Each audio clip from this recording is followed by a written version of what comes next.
Hello students, रोगों में अपन discuss कर रहे थे असंक्रामक रोग। और असंक्रामक रोग में अपन ने पहला डिस्कस किया कैंसर, जो अपन ने बताया। और कैंसर के प्रकार, कैंसर का टेस्ट जो किया जाता है, बायोप्सी परीक्षण जो होता है, इसके अलावा कैंसर उपचार, रेडियोथेरेपी, कीमोथेरेपी जो अपन ने बताया। अब इसी में असंक्रामक रोग में दूसरा जो मैं बता रहा हूँ वो बता रहा हूँ एलर्जी। एलर्जी और एलर्जी क्या है? अरे किसी किसी को देखते अपन बोलते नहीं है क्या कि तू तो मेरे को नजर ही मत आ, तेरे से तो मेरे को सख्त एलर्जी है। यानी तेरे को देखते मेरे तन बदन में क्या लग जाती है? आग लग जाती है। तो एलर्जी जो है वो एक्चुअल में विशेष पदार्थों के प्रति हमारे शरीर में होने वाली आकस्मिक जो अनुक्रिया है वो कहलाती है एलर्जी, प्रत्युजा जिसको बोलते हैं। और ये हमारे प्रतिरक्षा तंत्र की कमी में आता है। इम्यूनिटी जो पावर है ना, उसकी कमी में आता है एलर्जी। तो शरीर में विशेष पदार्थों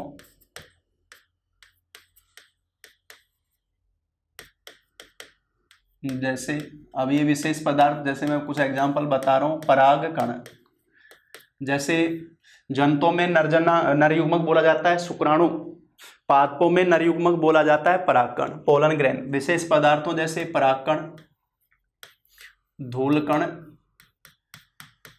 धुआं कण,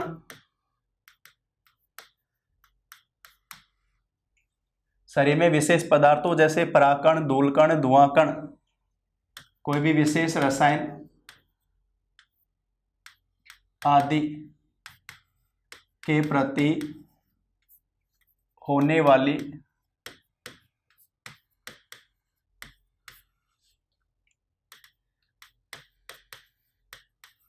आकस्मिक संवेदना, जैसे जिसके लक्षण आ जाते हैं एलर्जी के लक्षण में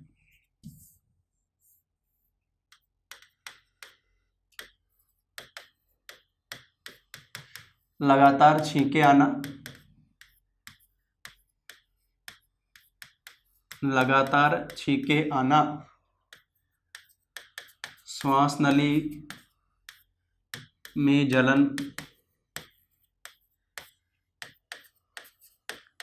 त्वचा पर जलन व खुजली, त्वचा पर लाल रंग के दाने,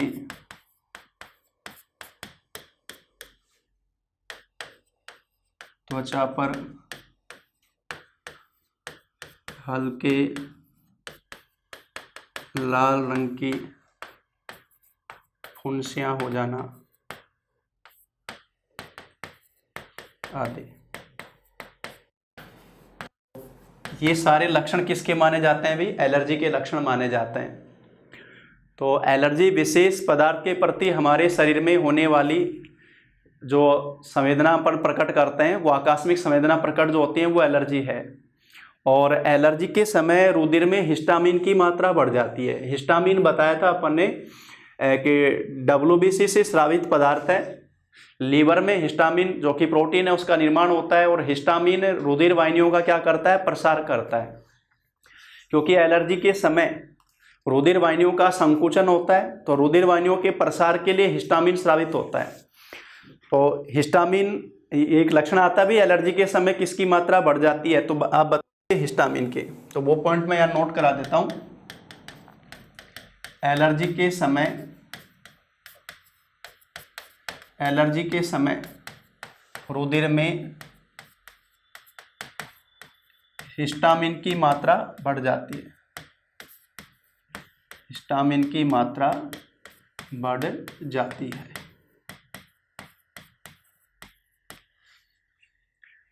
तो एलर्जन, ये जो सारे पदार्थ बताए अपन उनको एलर्जन बोलते हैं। परागकण, धुआं, धूलकण, कोई भी केमिकल, ये सब अपन बोलते हैं एलर्जन। इनके प्रति हमारे शरीर में जो अनुक्रिया प्रकट होती है उसको बोलते हैं एलर्जी।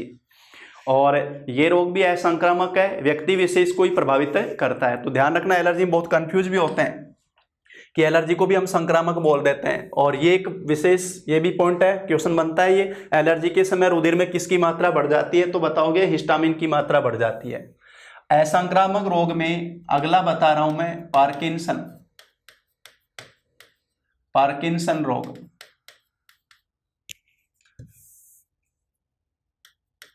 संक्रामक रोग में अगला जो मैं डिस्कस करने जा रहा हूं, पार्किंसन रोग।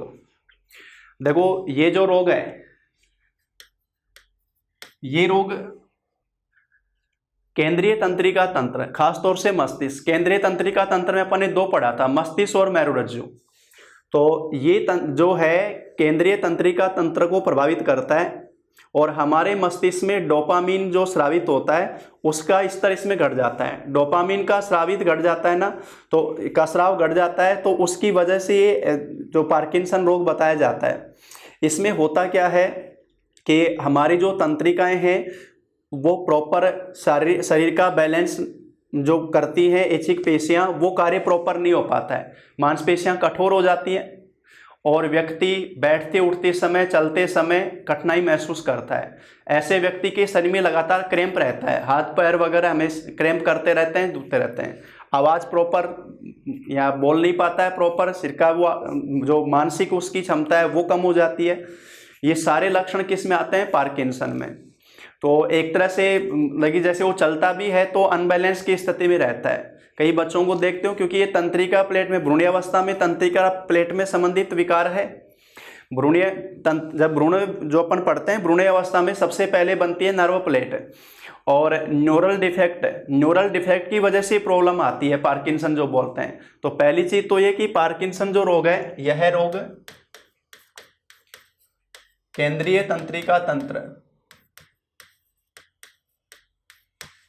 तंत्रिका तंत्र को प्रभावित करता है।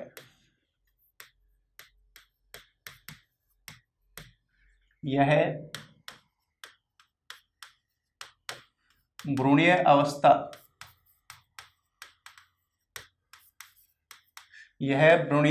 अवस्था में उत्पन्न न्यूरल डिफेक्ट है। जब नर्वस सिस्टम प्रॉपर डेवलप नहीं हो पाता है, मस्तिष्क में स्रावित, ये नर्व सेल से स्रावित होता है, ये डोपामीन का स्तर घट जाता है।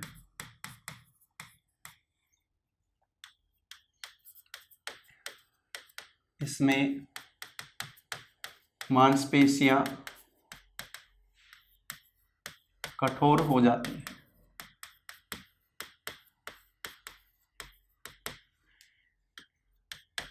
व्यक्ति के हाथ पैरों में लगातार क्रैम्प होता है, कंपन, लगातार कंपन होता है। ये भी इसका लक्षण आता है। व्यक्ति चलते उठते बैठते समय कठिनाई महसूस करता है। ये सब जाता है भाई पार्किंसन। तो मस्तिष्क का लकवा भी बोल दिया जाता है इसको, पार्किंसन जो रोग मैंने बताया। तो ये भी किस में आता है भी? असंक्रामक रोग में है, जो व्यक्ति विशेष को ही प्रभावित कर रहा है। इसके अलावा देखो, पार्किंसन के अलावा पक्षाघात जो अपन बोलते हैं लकवा, पैरालाइसिस, पक्षाघात, जो पक्षाघात है वो भी असंक्रामक रोग में आएगा। जिस व्यक्ति को होता है उसी को प्रभावित करता है। इसमें होता क्या है, रुधिर में कोलेस्ट्रॉल की मात्रा, रुधिर में कोलेस्ट्रॉल की मात्रा बढ़ जाने से रुधिर वाहिनी में ब्लॉकेज हो जाना। जो धमनियां हैं, धमनियां जो रुधिर को बॉडी ऑर्गेन्स में पहुंचाती हैं, कोलेस्ट्रॉल के जमाव से धमनियों का ब्लॉक हो जाना। और ऐसा क्या होगा, संबंधित अंग की मांसपेशियों को, ऐसी स्थिति में ब्लॉकेज होने से संबंधित अंगों की मांसपेशियों को रुधिर सप्लाई बाधित हो जाती है, रुक जाती है। रुधिर सप्लाई बाधित हो जाती है, जिसे पक्षाघात कहा जाता है। पक्षाघात कहा जाता है। संबंधित अंग की मांसपेशियों को ब्लड सप्लाई रुक गई, ब्लड सप्लाई रुकी तो उस अंग की मांसपेशियों ने काम करना बंद कर दिया, उसी को बोला जाता है पैरालिसिस, पक्षाघात। किसी का हाथ रुक जाता है, किसी का पैर रुक जाता है, किसी का पूरा बायां पार्ट ब्लॉक हो जाता है या दायां पार्ट ब्लॉक हो जाता है। इसी से संबंधित आता है हृदयाघात। हृदयाघात किसका है, हृदय का लकवा। हृदयाघात जो बोला जाता है वो लकवा ही तो है, वो किसका है, कोरोनरी धमनी में ब्लॉकेज हो जाना, तो वो हृदयाघात हो गया, तो वो इसी से रिलेटेड हो गया, हृदयाघात। हृदयाघात क्या हो गया अभी, कोरोनरी धमनी में ब्लॉकेज से जो हृदय की पेशियां हैं, जिनको बोलते हैं कार्डियक मसल्स, को ब्लड सप्लाई बाधित होना, बाधित होना,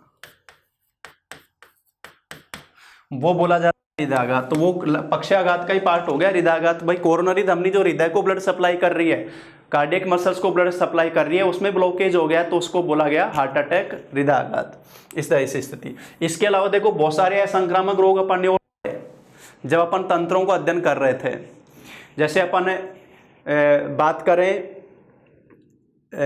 जो अपन ने बताया था अपने श्वसन तंत्र से संबंधित रोग, ब्रोंकाइटिस, एम्फाइसेमा, सिलिकोसिस, एस्बेस्टोसिस, ये रोग भी ऐसे हैं जो व्यक्ति विशेष को ही प्रभावित कर रहे हैं। इसी प्रकार से जैसे अपन ने बात करें नेत्र में, अपन एक रोग पढ़ते हैं कैटरेक्ट, मोतियाबिंद।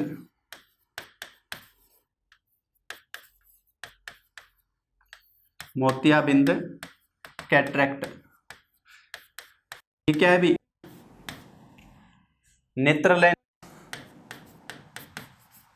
नेत्र लेंस पर उत्तक जमाव से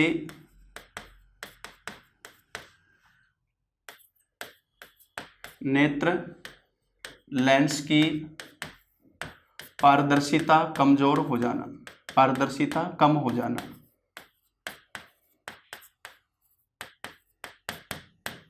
नेत्र लेंस पे टिश्यूज के स्टोरेज की वजह से लेंस की पारदर्शिता कम हो जाती है, उसको नाम दिया जाता है मोतियाबिंद या कैटरेक्ट, जिसको अपन सामान्य भाषा में बोलते हैं आंख में जाड़ आ गया।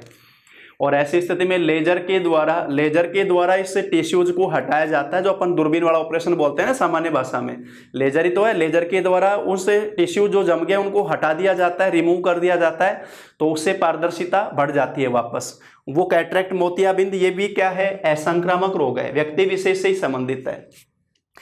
तो ये कुछ अपन ने जो पढ़े असंक्रामक रोग, जो ऐसे रोग हैं जो व्यक्ति विशेष को प्रभावित कर रहे हैं, उसी से संबंधित हैं। बताओ इसमें जो अपन ने लिया था, पहला जो बताया था वो तो बताया था अपन ने कैंसर, उसके बाद में दूसरा बताया मैंने एलर्जी, तीसरा बताया मैंने पार्किंसन, केंद्रीय तंत्रिका तंत्र को प्रभावित कर रहा है, चौथा बताया लकवा, शरीर के अंग की मांसपेशियों को रुधिर सप्लाई करने वाली धमनियों में ब्लॉकेज, पांचवा बताया मोतियाबिंद, लेंस पर उत्तक जमाव, उसकी वजह से लेंस की पारदर्शिता कम हो जाना। इसके अलावा मैंने बताया श्वसन के जो अपन ने बताए थे एम्फाइसिस, इसी प्रकार से जो बताया था ब्रोंकाइटिस, सिलिकोसिस, एस्बेस्टोसिस, यूरिन के संबंध में जो अपन ने बताया था, उत्सर्जन तंत्र में बताया था अपन ने, जैसे एन्यूरिया, किडनी फेल हो जाना, ये सब इस तरह के रोग हैं जो व्यक्ति विशेष को ही प्रभावित कर रहे हैं। हिमेटयूरिया, यूरिन में आरबीसी का आना, ये ऐसे रोग हैं जो केवल व्यक्ति विशेष को प्रभावित कर रहे हैं, वो सब असंक्रामक रोग हैं। तो सीधे सीधे रोग जब नाम आए तो उसमें ये देख लेना कि वो फैल रहा है या खुद को ही प्रभावित कर रहा है, उसके आधार पर वो आंसर दिया जाता है। अब जो आगे अपन बात करने जा रहे हैं वो बात करेंगे अपन कौन से रोगों की भाई, संक्रामक रोगों की। संक्रामक रोग, कम्युनिकेबल डिजीज, संक्रामक रोग। और ये रोग ऐसे हैं जो तेजी से प्रसारित होते हैं और पूरी आबादी को प्रभावित करते हैं, वो संक्रामक रोग हैं। अब इसमें एक तो हो गया रोगजनक, हो गया एक हो गया रोग कारक। रोगजनक तो वो है जो रोग को उत्पन्न कर रहा है, पैथोजन, और रोग वाहक वो है जो रोग को फैला रहा है, क्योंकि संक्रामक रोग में वाहक की भूमिका महत्वपूर्ण रहती है, तभी तो वो संक्रामक है कि किसके द्वारा वो प्रसारित हो रहे हैं। तो जो प्रसारित कर रहा है वो वाहक है, वो संक्रामक रोग में आते हैं। अब इसमें देखो सूक्ष्म जीव के आधार पर इनको अलग अलग नाम दे देते हैं, बैक्टीरिया के रोग, वायरस के रोग, प्रोटोजोआ के रोग, हेलमेंथीज के रोग, इस प्रकार से नाम दे देते हैं, कवक के रोग। लेकिन जब इन रोगों को अपन पढ़ तो लेते हैं, जब याद करते हैं, लेकिन वापस से फिर गोलमेल हो जाता है कि ये रोग कौन से तो बैक्टीरिया के थे, कौन से वायरस के। इस प्रकार से मैं कुछ ट्रिक लिखवा रहा हूँ, उनको याद करना ताकि ज़्यादातर अपन याद कर पाएँ। तो पहले बता रहा हूँ मैं इसमें, फिर अपन इसको टेबल से डिस्कस करेंगे। बैक्टीरिया जनित रोग, पहले जो मैं बताने जा रहा हूँ बैक्टीरिया जनित रोग। अब इसे अपन कैसे याद कर रहेंगे, T2 की ताई कलर टीवी पर, T2 की ताई कलर टीवी पर, T2 की ताई कलर टीवी पर सिर्फ न्यू गाने प्ले करके डिप्स लगाती है। तुम क्या सोच रहे थे, बंगड़ा करेंगे? आजकल सब हेल्थ के प्रति अवेयर हैं, तो T2 की ताई कलर टीवी पर, ये बैक्टीरिया रोग को याद करने की ट्रिक मैं बता रहा हूँ। T2 की ताई कलर टीवी पर सिर्फ न्यू गाने प्ले करके डिप्स लगाती है, ये जो अपन ने बताया डिप्स लगाती है। तो इसमें जो अपन ने बोला, T2 की ताई कलर टीवी पर सिर्फ न्यू गाने प्ले करके डिप्स लगाती है, ये जो अपन ने बोला।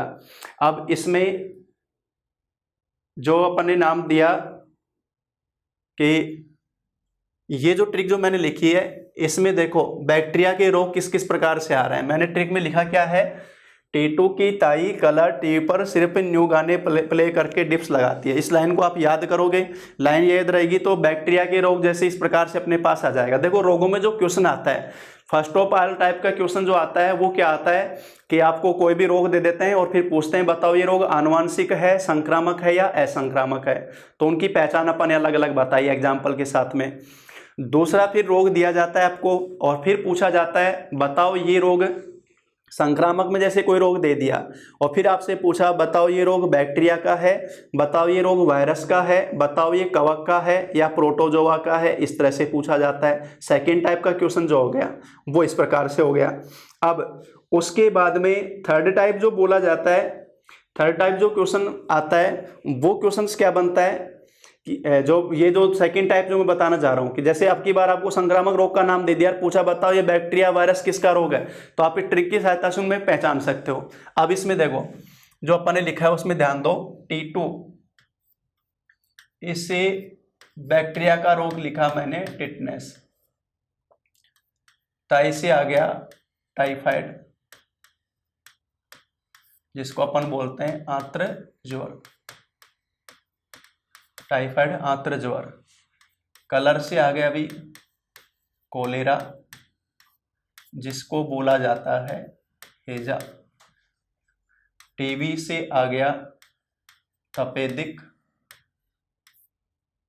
या इसी को नाम देते हैं क्षय रोग। पर से आ गया पर्टुसिस, पर्टुसिस को अपन बोलते हैं काली खांसी। पर्टुसिस को क्या बोला जाता है? काली खांसी। सिरप से आ गया सिफिलिस, सिरप से जो मैं बता रहा हूं वो बता रहा हूं मैं सिफिलिस, जो कि यौन रोग है। न्यू से बता रहा हूं मैं न्यूमोनिया, बच्चों में खास तौर से फेफड़े प्रभावित। गाने से आ गया गोनेरिया, ये भी यौन रोग है। और प्ले से आ गया प्लेग, और ले से, प्ले से तो आ गया प्लेग, और एक बता रहा हूं मैं ले से आ गया लेप्रोसी। लेप्रोसी जिसको बोला जाता है कुष्ठ। और डिप्स से आ गया डिप्थीरिया, डिप्स से क्या आ गया अभी? डिप्थीरिया, जिसको अपन बोलते हैं गलघोटू। तो अभी जो अपन ने रोग लिखवाए, टीटू की ताई कलर टीवी पर सिर्फ न्यू गाने प्ले करके डिप्स लगाती है। टीटू से आ गया टिटनेस, ताई से टाइफाइड, कलर से कोलेरा, टीवी से तपेदिक क्षय रोग, पर से पर्टुसिस, सिर्फ से सिफिलिस, न्यू से न्यूमोनिया, गाने से गोनेरिया, प्ले से प्लेग, ले से लेप्रोसी कुष्ठ, और डिप से डिप्थीरिया। तो ये जो अपन ने बैक्टीरिया को याद करने के लिए जो बताया अपन ने, देखो टीटू की ताई कलर टी पर सिर्फ न्यू गाने प्ले करके डिप से लगाती है। तो अगर पूछा आपसे बैक्टीरिया जनित रोग बताओ, तो ये लाइन बोलकर आप उनमें से निकाल सकते हो कि कौन सा बैक्टीरिया का रोग है। अब इसके बाद में जो बताने जा रहा हूं मैं आपको, बैक्टीरिया के बाद में नंबर 2 लिखवा रहा हूं, वायरस जनित रोग, यानी ऐसे रोग जो वायरस विषाणु के द्वारा होते हैं। वायरस जनित रोग में अपन कैसे याद करेंगे? जो इसकी ट्रिक जो मैं बता रहा हूं, रोबीमैम,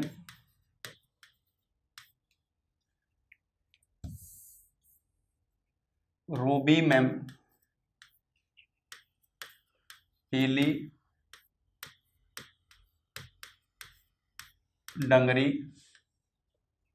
पहनकर, डंगरी जानते हो क्या? अरे बच्चों को, खासतौर से बच्चों को जो पहनाई जाती है ना, इस तरह की ड्रेस लटकाई हुई जो दोनों तरफ से रिबन। रूबी मैम पीली डंगरी पहनकर सास के साथ चिकन पकाने का ऐड करती है। ध्यान दो, क्या लाइन बोली है, मैं क्या लिखी है मैंने लाइन लिखी है, रूबी मैम पीली डंगरी पहनकर सास के साथ चिकन पकाने का ऐड करती है। साथ और लिख देना, सास के साथ चिकन पकाने का ऐड करती है। अब इसमें देखो, ध्यान दो, इसमें जो अपन ने इसमें जो ट्रिक बताई है ना, रूबी मैन पीली डंगरी पहनकर सास के साथ चिकन पकाने का ऐड करती है। रूबी से आ गया एक तो रूबेला, कौन सा रोग भाई? रूबेला। और एक आ गया इससे रेबीज। रूबेला भी वायरस जनित रोग और रेबीज भी वायरस जनित रोग। मेम से एक तो आ गया मम्स, जो अपन बोलते हैं गलसुआ। एक लिख रहा हूं मैं मेनिंजाइटिस, जो मैंने बताया था मस्तिष्क दिमागी बुखार जो बोला था। और एक इसी से जो बता रहा हूं मैं मीजल्स। रूबेला रेबीज तो किससे बताया मैंने? रूबी शब्द से, मेम से मम्स, मेनिंजाइटिस और मीजल्स। अब पीली से एक तो बता रहा हूं पोलियो, और एक पीली से बता रहा हूं पीलिया, जो बोला जाता है हिपेटाइटिस। उसके साथ में डंगरी जो आगे लिखा रहा है, उससे मैं बता रहा हूं डेंगू। उसके बाद में सास से मैं बता रहा हूं सार्स, ठीक है, सास से कौन सा बता रहा हूँ भाई, सार्स। और चिकन से एक तो बता रहा हूँ चिकन पॉक्स, एक बता रहा हूँ मैं इसमें चेचक, और एक बता रहा हूँ इसमें चिकनगुनिया। ये तीन रोग इसे बताया मैंने, चिकन पॉक्स, चेचक और चिकनगुनिया। और एड से बता रहा हूं मैं एड्स। तो अभी जो मैंने रोग बताए हैं वायरस जनित रोग, Ruby ma'am, rubella, rabies, ma'am से मम्स, मेनिंजाइटिस, मीजल्स, पीली, पोलियो, पीलिया, डंगरी, डेंगू, पहनकर, सास से सार्स, चिकन, चिकन पॉक्स, चेचक, चिकनगुनिया। पकाने का ऐड करती है, ऐड से आ गया एड्स। ये सारे रोग कौन से हो गए, ये सारे रोग हैं जो वायरस जनित हैं।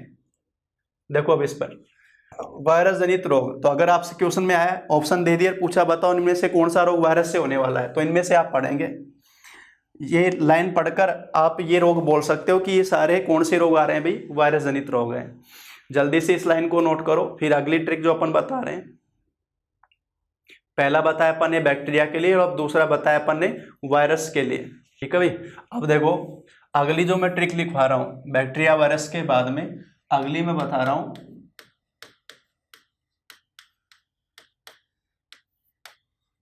प्रोटोजोआ जनित रोग, यानी ऐसे रोग जो प्रोटोजोआ परजीवियों से होते हैं। ध्यान रखना, हमारे को जितने भी बीमार करते हैं या हमारे को जो रोगग्रस्त करते हैं ना, वो सारे के सारे जैविक कारक या जो सूक्ष्म जीव हैं वो परजीवी प्रकृति के हैं। क्योंकि मैंने बताया था परजीवी शब्द किसके लिए यूज किया जाता है, दो पोषक से पोषण प्राप्त करता है, बदले में उसको हानि पहुंचाता है। तो जितना भी बैक्टीरिया, वायरस, कवक या प्रोटोजोआ जो हमारे लिए हमारे शरीर से पोषण प्राप्त कर रहे हैं और हमें नुकसान पहुंचा रहे हैं, वो सारे रोग उत्पन्न करते हैं। तो परजीवी प्रकृति के रोग उत्पन्न करते हैं। प्रोटोजोआ जनित रोग, इसे अपन कैसे याद करेंगे, इसकी जो ट्रिक बता रहा हूं, प्रोफेसर रिया को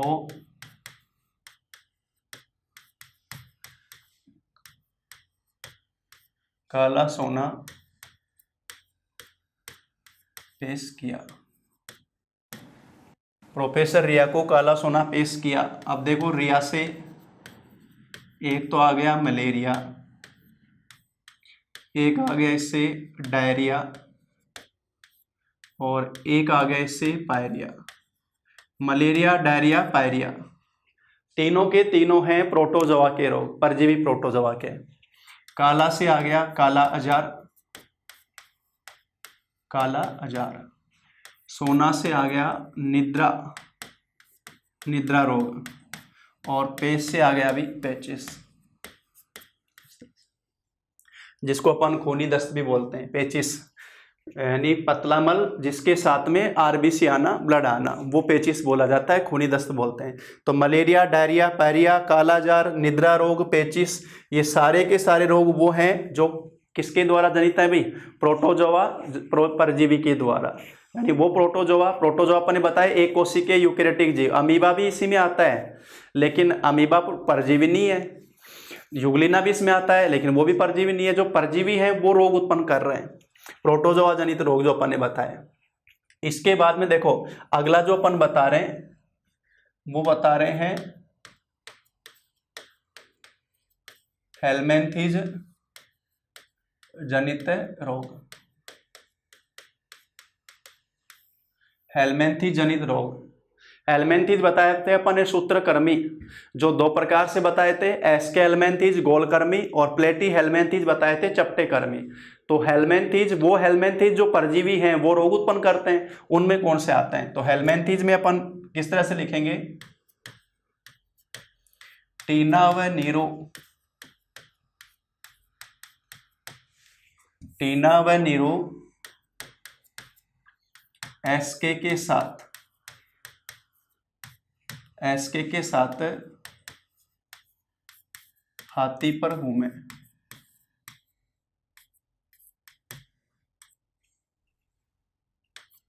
अब टीना से तो आ गया टीनियसिस, नीरो से आ गया नारू रोग, एसके से आ गया एस्केरियासिस, एस्केरियासिस, और हाथी से आ गया हाथी पाँव, फाइलेरिया, हाथी पाँव। ये रोग वो हैं जो किसके द्वारा हो रहे हैं भाई? हेलमेंथीज के द्वारा हो रहे हैं। हेलमेंथीज बोलते हैं सूत्रकृमि, जो परजीवी वाले रोग उत्पन्न करेंगे वो इसमें आ जाएंगे। तो ये मैंने बताया, टीना व नीरू एसके के साथ हाथी पर घूमे, टेनियसिस, नारू रोग, एस्केरियासिस और हाथी पाँव, ये बताया मैंने हेलमेंथी जनित रोग। अब एक और लिखवा रहा हूं, कवक जनित रोग, कवक जनित रोग। और कवक जनित रोग को अपन किस प्रकार से याद करेंगे? गंजा दामाद फ्रूट खाए। मेरे को देख के हंस रहे हो हैं? गंजा दामाद फ्रूट खाए, देखो इसमें ये तो कौन सा आ गया अभी? गंजापन, क्योंकि ये एक सारा कवक है तो दामाद में दो आ गया, एक तो दमा और एक दाद। दमा एक शब्द जो इसके लिए यूज किया जाता है, अस्थमा। फ्रूट से आ गया एथलीट फुट, एथलीट फुट, और ये आ गया भी खाज खुजली, इसके भी जो बोलते हैं खाज खुजली। तो ये जो मैंने बताया कवक जनित रोग में, तो अभी तो अपन ने जो बताया है वो इन रोगों को याद करने के हिसाब से मैंने ट्रिक लिखवाई है, ताकि आप ऑप्शन में अगर क्वेश्चन आता है कि ये रोग निम्न में से कौन सा रोग संक्रामक बैक्टीरिया का है या वायरस का है, प्रोटोजोआ का, उनको अपन आसानी से पहचान सकें। ये रोगों में अपन ने जो लिखवाया। अब इन रोगों से संबंधित जो क्वेश्चन बनते हैं वो देखो क्वेश्चन किस प्रकार से बनते हैं। अभी तक तो अपन ने डिस्कस किया है रोग का नाम, कि कौन सा रोग बैक्टीरिया का है, कौन सा वायरस का है, उस आधार पे। फिर दूसरा कॉलम हो गया रोग कारक का नाम, रोग का नाम, रोग कारक का नाम, यानी अगर वो रोग बैक्टीरिया का है तो उसके बैक्टीरिया का नाम क्या है, अगर वो रोग वायरस का है तो उसके वायरस का नाम क्या है, अगर वो रोग प्रोटोजोआ का है तो उसके प्रोटोजोआ का नाम क्या है। तीसरा पॉइंट आ जाता है प्रभावित अंग, ये मेन पॉइंट बन जाता है। बहुत बार क्वेश्चन में पूछते हैं कौन से रोग में कौन सा शरीर का अंग प्रभावित हो रहा है या तंत्र प्रभावित हो रहा है, उस रोग में कौन सा अंग प्रभावित हो रहा है, प्रभावित अंग। उसके बाद में आता है उस रोग के लक्षण, प्रभावित अंग के बाद में क्या आ गया भाई? रोग के लक्षण, सिम्टम, जिसके द्वारा उस रोग को पहचाना जा सके, उस रोग के लक्षण। रोग का नाम, रोग कारक का नाम, प्रभावित अंग, रोग के लक्षण, और फिर आता है बचाव उपचार, बचाव व उपचार, कि उस रोग से कैसे बचा जाए, और अगर वो रोग होता है तो फिर उसका ट्रीटमेंट। बचाव उपचार दोनों अलग अलग शब्द हैं। बचाव का मतलब है रोग कारकों को शरीर में जाने से रोकना, यही तो इंपॉर्टेंट चीज है, इसी को अपन स्वस्थता बोलते हैं। हमारे जितने हम स्वच्छ रहेंगे, स्वच्छ आहार का, पौष्टिक आहार का पोषण लेंगे, स्वच्छ आहार लेंगे, और जितना हम स्वच्छ वातावरण में रहेंगे, जितना हम वस्तुओं को स्वस्थ रखेंगे, खुद के शरीर की स्वच्छता का ध्यान रखेंगे, उतना ही हम सुरक्षित रहेंगे। वो हमारा बचाव है। अगर रोग कारक हमारे शरीर में पहुंच गया, अब पहुंचने के बाद में उस रोग, वो हमारे अंदर रोग उत्पन्न कर रहा है, तो उसको समाप्त कैसे किया जाए, रोग कारक को समाप्त कैसे करें, वो है उपचार। बचाव में एक आते हैं टीके, वैक्सीनेशन, टीकाकरण भी बचाव ही है। यानी टीकाकरण में वो रोग शरीर में हो उससे पहले ही रोग कारक को, रोगाणु को शरीर में प्रवेश कराया जाता है, जिसको अपन एंटीजन बोलते हैं। उसके विरुद्ध हमारे शरीर में एंटीबॉडी तैयार हो जाती है। इससे क्या होता है कि जब भी भविष्य में वो रोगाणु हमारे शरीर में जाता है तो हमारा इम्यून सिस्टम उसको अपने आप कंट्रोल में कर लेता है, वो भी बचाव के अंतर्गत आता है। उपचार में हम जो यूज करते हैं, खासतौर से एंटीबायोटिक यूज करते हैं। एंटीबायोटिक किनको बोलते हैं? एक रोगाणु को समाप्त करने के लिए दूसरे रोगाणु से बनाया गया उत्पाद, यानी हर एक रोग कारक दूसरे रोग कारक को समाप्त करता है, उसके आधार पर यह आधारित है। तो इसी आधार पर इनके क्वेश्चन पूछे जाते हैं कि वो उस रोग का नाम, रोग के बैक्टीरिया वायरस का नाम, उस रोग से शरीर में कौन सा प्रभावित हो रहा है, और उस अब जो अपन देखो इसमें जो ये स्टेबल के अनुसार ही अपन इसको डिस्कस करेंगे, उसमें अपन इनको एक एक करके चलते जाएंगे। तो मैं टेबल इंसर्ट करवा रहा हूं यहाँ पर, इन रोगों से संबंधित जो टेबल हैं उसमें देखो पहली जो टेबल आई ना अपने पास में, देखो अब मैं जो पहले डिस्कस करूंगा, पहले जो डिस्कशन करूंगा मैं, जैसे अपन ने ट्रिक लिखवाई, सबसे पहले मैंने लिखवाई किसकी कि बैक्टीरिया वाली जो है वो ट्रिक पहले ली, फिर इसके लिए उसी आधार पर मैं ले लेता हूँ। यहाँ लिखी है जो वाली, लेकिन मैं पहले ले लेता हूँ बैक्टीरिया वाली ले लेते हैं अपन। हाँ देखो इधर, यहाँ जो आपके पास में टेबल बनी हुई है बैक्टीरिया जनित रोग, सबसे पहले कॉलम क्या है, रोग का नाम, दूसरा रोग कारक का नाम यानी बैक्टीरिया का नाम, तीसरा उस रोग का प्रसार कैसे हो रहा है, सॉरी ये पॉइंट अपन भूल गए थे भी, और फिर उस रोग में प्रभावित अंग क्या है, फिर उसके लक्षण क्या है, और फिर बचाव और उपचार। अब देखो यहाँ बैक्टीरिया का पहला रोग लिखा हुआ है टिटनेस या टिटेनस, टिटनेस अपन सामान्य भाषा में बोलते हैं जो टिटेनस। अब यहां पर जैसे मैंने ट्रिक बताई थी उसमें देखो T2 की टाई, T2 से टिटनेस बताया था, टाई से टाइफाइड, टाई कलर से कोलेरा बताया था, कोलेरा को हिंदी में बोलते हैं हेजा, टीबी से अपन ने बताया था तपेदिक, पर से बताया था पर्टूसिस। पहले अपन यहां तक ले लेते हैं। सबसे पहले जो लिखा हुआ है टिटनेस, टिटनेस बताओ इसके बैक्टीरिया का नाम क्या है, यहाँ रोग कारक कौन हो गया, बैक्टीरिया हो गया, क्लोस्ट्रीडियम टिटेनी। देखो ये जो नाम है ना क्लोस्ट्रीडियम, विब्रियो, माइक्रोबैक्टीरियम, ये सब इन बैक्टीरिया के खासतौर से आकार या आकृति को रिप्रेजेंट करते हैं, और उसके साथ में शब्द जोड़ दिया जाता है रोग का, उस आधार पे बैक्टीरिया का नाम बन जाता है। अब यहाँ पर लिखा हुआ है क्लोस्ट्रीडियम टिटेनी, बताओ लास्ट में नाम क्या है, टिटेनी, टिटनेस से संबंधित आ गया, क्लोस्ट्रीडियम टिटेनी, ये इसके बैक्टीरिया का नाम हो गया। इस रोग का प्रसार कैसे हो रहा है, टिटनेस का प्रसार, जैसे अपने चोट लगती है अपन टिटनेस का टीका लगवाते हैं, खासतौर से जब लोहे वगैरह की वस्तु से लग जाते हैं, जंग लगे लोहे में इसके बैक्टीरिया होते हैं, जो मिट्टी गोबर धूल इनमें इसके बैक्टीरिया होते हैं, और अगर अपने शरीर पे लग गई तो घाव से फिर ये प्रवेश शरीर में कर जाते हैं। तो घाव से प्रवेश, नाखूनों की गंदगी, तो अपने नाखून लगातार हमें साफ करने चाहिए, जंग लगा लोहा गोबर ये सब में इसके बैक्टीरिया पाए जाते हैं, उसके द्वारा ये प्रसारित होता है। प्रभावित अंग कौन है, केंद्रीय तंत्रिका तंत्र है। केंद्रीय तंत्रिका तंत्र अपन ने बताया था मस्तिष्क और मेरुरज्जु, और बताओ केंद्रीय तंत्रिका तंत्र प्रभावित हुआ तो बचा क्या, मेन तो कंट्रोलर यही है, एचओडी तो यही बताए थे अपन ने, इसलिए घातक रोगों की श्रेणी में आता है। इसीलिए हम अगर हमारे टीका लगा हुआ भी है, जैसे डीपीटी का टीका लगता है बच्चों को, तीनों रोगों में काम आ जाता है, डिप्थीरिया, पर्टुसिस, टिटनेस, लेकिन उसके बावजूद भी अपन टिटनेस का टीका और लगवा लेते हैं, बाकी जरूरत नहीं होती, अगर वो टीका लगा हुआ है तो ऐसी कोई दिक्कत नहीं आती है। लक्षण, पेशियों में जकड़न, अगर ये रोग होगा तो वही तंत्रिकाओं के प्रभाव से पेशियां कठोर हो जाती हैं, फिर शरीर तन जाता है, और लोक जा, ये भी एक लक्षण आता है, जबड़ों का जुड़ जाना, जबड़े बंद हो जाना, शरीर बिल्कुल खिंच जाता है, कई बार स्थिति ज्यादा हो जाती है, गर्दन में खिंचाव, शरीर खिंचकर ऐसे धनुष आकार हो जाता है, वो है टिटनेस की जब घातक स्थिति हो जाती है। जो टीका जो लगवाते हैं चोट लगने पर, ATS, anti tetanus serum, antibiotic जो यूज करते हैं पेनिसिलिन और टिटनेस टॉक्साइड, टीका जो लगता है वो लगता है डीपी, ये मैं लास्ट में लिखवा दूंगा, डीपीटी ट्राइवेलेंट टीका 3 रोगों में काम आता है, डिप्थीरिया, पर्टुसिस और टिटनेस। बच्चे के जन्म के 1.5 माह पश्चात इसकी प्रथम खुराक लगती है। डीपीटी, डिप्थीरिया, पर्टुसिस, टिटनेस 3 में काम आता है। अब देखो दूसरा जो है टिटनेस के बाद में दूसरा टाइफाइड, जिसको बोलते हैं ज्वर, पानी जरा, मोती जरा ये नाम भी देते हैं।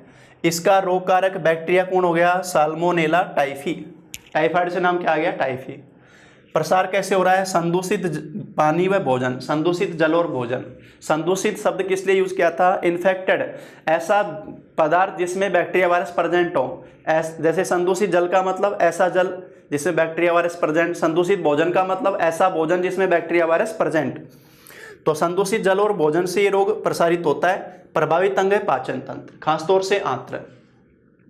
पाचन तंत्र इसमें प्रभावित है, डाइजेस्टिव सिस्टम, और इसीलिए इस रोग में कंप्लीट रेस्ट अगर हम करते हैं और केवल हल्का भोजन लेते हैं तो धीरे धीरे 1 सप्ताह के अंदर अपने को खुद ही आराम आ जाता है। झाड़ो भी लागे जी है वो तो ज़्यादा असरकार होता है। देखो, विश्वास और अंधविश्वास, विश्वास इंसान की सबसे बड़ी ताकत, ठीक है, लेकिन अगर उसके साथ में अंध शब्द जुड़ जाता है वो सबसे घातक साबित होता है। हमारे कोई भी लोक देवी देवता, उनको हम जो पूजते हैं उनके प्रति हमारी जो मान्यता है, आस्था है, विश्वास है, वो हमारी ताकत है। लेकिन उनकी आस्था के पीछे हम जो बेवकूफ़ियाँ करते हैं उसको हम बोलते हैं अंधविश्वास। तो हमें लोक देवी देवताओं की पूजा करनी चाहिए, उनको मानना चाहिए, वो हमारी आस्था के प्रतीक हैं, हमारे विश्वास के प्रतीक हैं, लेकिन उनके नाम पर हमें बेवकूफ़ियाँ नहीं करनी चाहिए, वो अंधविश्वास नहीं होना चाहिए। तो पाचन तंत्र से प्रभावित है। लक्षण में देखो, बुखार आएगा तेज, सिर दर्द रहना, चक्कर आना, प्लीहा का आकार बढ़ जाना, आरबीसी के प्रभाव से प्लीहा ज़्यादा काम करती है, आकार बढ़ जाना। इसके जो उपचार में औषधि यूज की जाती है क्लोरोमाइसिटिन। अब इसके बचाव में तो क्या आएगा भी कि हम स्वस्थ भोजन लें, स्वच्छ जल पिए, स्वस्थ भोजन लें, तो ये पहुंचेगा नहीं भाई, संदूषित जल भोजन से तो जा रहा है। अगर हम पोषण अपना जो भोजन है वो बिल्कुल स्वच्छ है और स्वच्छ जल ही हम पी रहे हैं तो ये अपनी बॉडी में पहुंचेगा नहीं।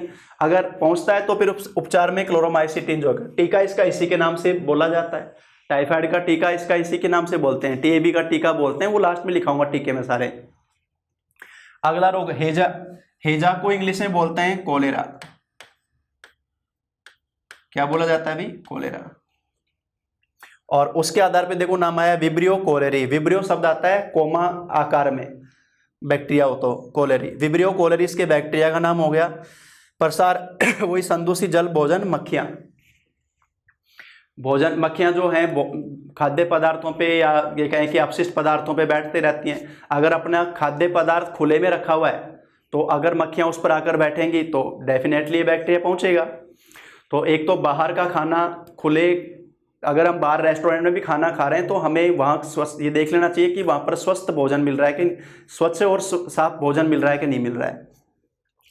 तो वही पाचन तंत्र है, क्योंकि संदूषित जल भोजन के द्वारा जा रहा है तो पाचन तंत्र प्रभावित। लक्षण लगातार उल्टी व दस्त, इसलिए इसको हेजा बोलते हैं।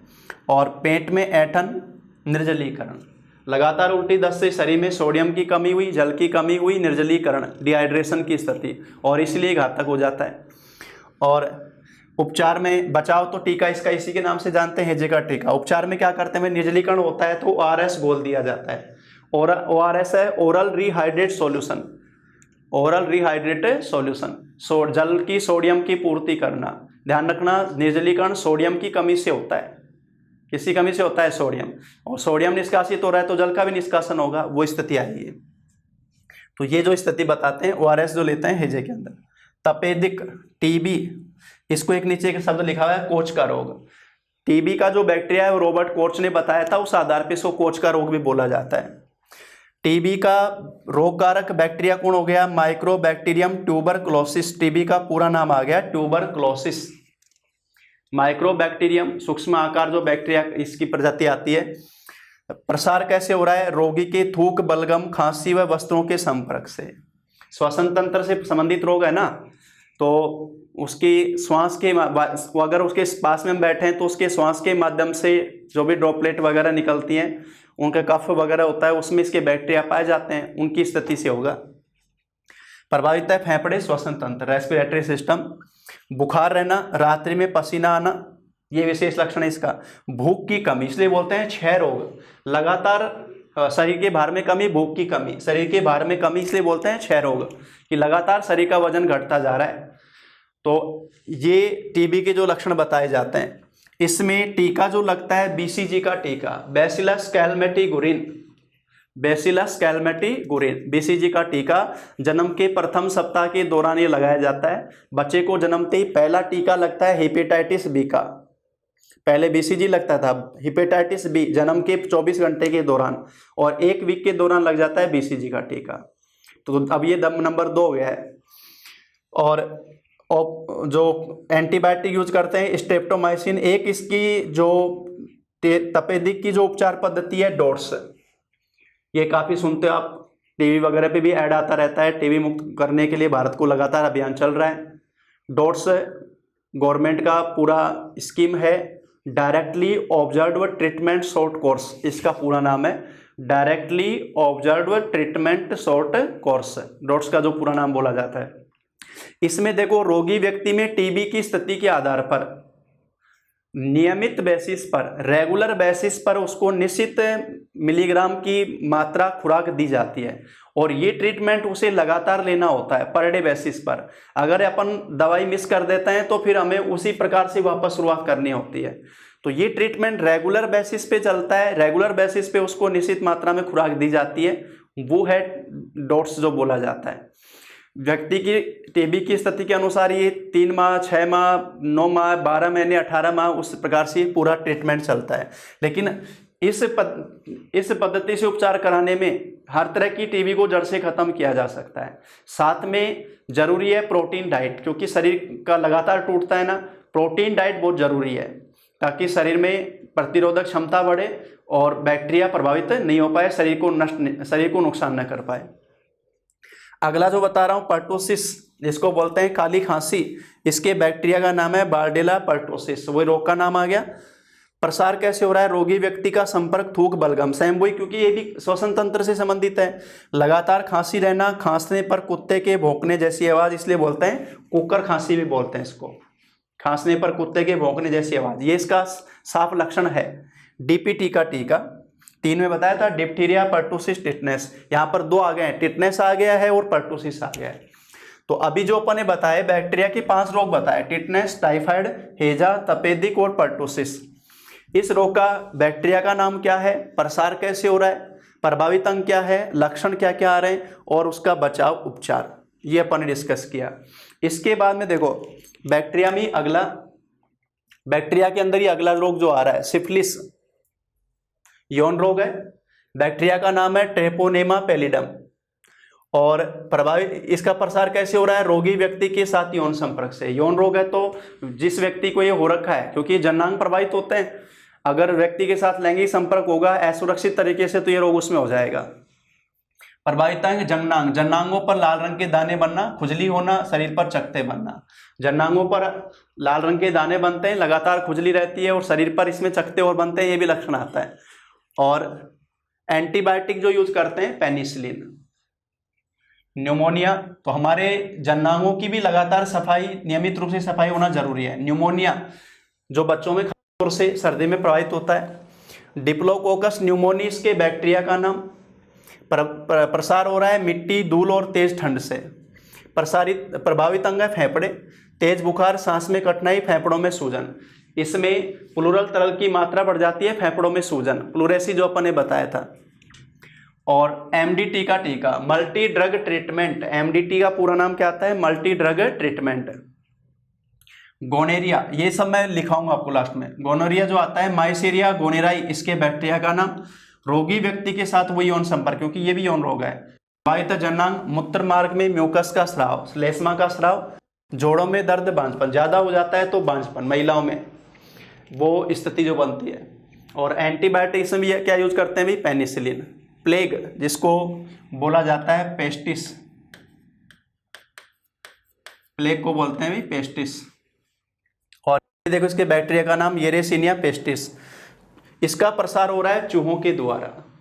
चूहों पर पिस्सू पाए जाते हैं, बाह्य परजीवी, उन पे ये है, तो चूहों का मरना इस रोग का संकेत होता है। तो ये रोग हमारा नहीं है, लेकिन चूहे हमारे घर में खाद्य सामग्री पे घूमते हैं, खुले में खाद्य सामग्री है, चूहे उसमें लगातार घूम रहे हैं, तो फिर संयोग से रोग हमारे अंदर पहुंच जाता है। प्रभावित है लसिका गांठें। लसिका गांठें शरीर की पुलिस चौकी, जो रोगाणु का भक्षण करके उनको लिम्फोसाइट के सामने प्रतिदर्श करती हैं, पेश करती हैं।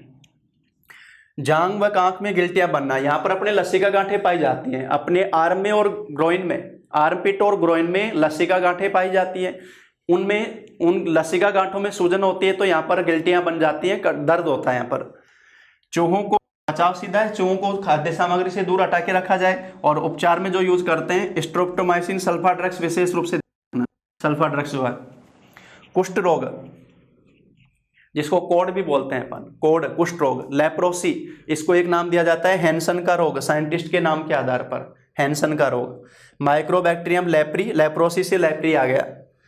संक्रमित व्यक्ति के संपर्क में रहने से प्रसारित होगा। प्रभावित अंग है परिधीय तंत्रिका तंत्र। बताओ परिधीय तंत्रिका तंत्र क्या बताया था मैंने? केंद्रीय तंत्रिका तंत्र तो बताया था मस्तिष्क मेरुरज्जु। परिधीय तंत्रिका तंत्र में है न्यूरॉन, जो हमारे ज्ञानेंद्रियों के संपर्क में है, त्वचा के नीचे ये पाई जाती है और यहाँ से ज्ञानेंद्रियों से संवेदनाओं को ये केंद्रीय तंत्रिका तंत्र तक लेकर जाती हैं और वहाँ से जो भी आवेग निर्धारित होता है वो मांसपेशियों तक लाती है, मांसपेशियों को प्रेरित करती हैं। अब अगर परिधीय तंत्रिका तंत्र प्रभावित हो गया तो बताओ हम कोई संवेदना महसूस कर पाएंगे क्या? यही वजह है कि कुष्ठ रोग में अगर जो स्पॉट बनते हैं, चकते बनते हैं शरीर पर, उसमें पिन भी चुभोते हैं तो दर्द महसूस नहीं होता। और यही काम शल्य चिकित्सा के दौरान अपन देखते हैं, जब अपने कोई भी सर्जरी वगैरह होती है तो परिधीय तंत्रिका तंत्र को तो निष्क्रिय किया जाता है। बताओ परिधीय तंत्रिका तंत्र निष्क्रिय हो गया और अपने को काटेंगे तो दर्द कहाँ से महसूस होगा? वो रहता है। तो परिधीय तंत्रिका तंत्र से प्रभावित है। शरीर पर चकते बन जाना जिनमें शून्यता हो जाती है और अग्रांग मतलब हाथ पैरों की अंगुलियां गलने लग जाती हैं, यह आ जाता है। एमडीटी जो यूज करते हैं, और एक ये जो दवाइयाँ इसमें यूज की जाती हैं, जो उनके लेप किया जाता है, जो भी प्रभावित जो स्पॉट वगैरह बने हुए अंगुलियां वगैरह, इन सब पे इसका लेप करते हैं। ट्रेकोमा, क्लेमाइडिया ट्रेकोमैटिस इसके बैक्टीरिया का नाम। रोगी व्यक्ति के संपर्क से प्रभावित है। कोर्निया, नेत्र में कोर्निया, नेत्र में सूजन, दर्द व जल निकल, लगातार पानी बहना। बचाव उपचार। डिप्थीरिया गलघोटू आ गया डीपीटी में तीसरा। कोरोनी बैक्टीरियम डिप्थेरिस के बैक्टीरिया का नाम। प्रसार है संक्रमित दूध रोगी के थूक व बलगम से। प्रभावित है श्वसन तंत्र, श्वास नली में संकुचन, इसलिए बोलते हैं गलघोटू। श्वास नली में कृत्रिम झिल्ली नुमा, झिल्ली में ऐसे सूजन से लगता है गला घुट गया है, कृत्रिम झिल्ली बने से श्वसन अवरोध। डीपीटी का टीका जो यूज करते हैं तीनों में, डिप्थीरिया, पर्टुसिस और टिटनेस।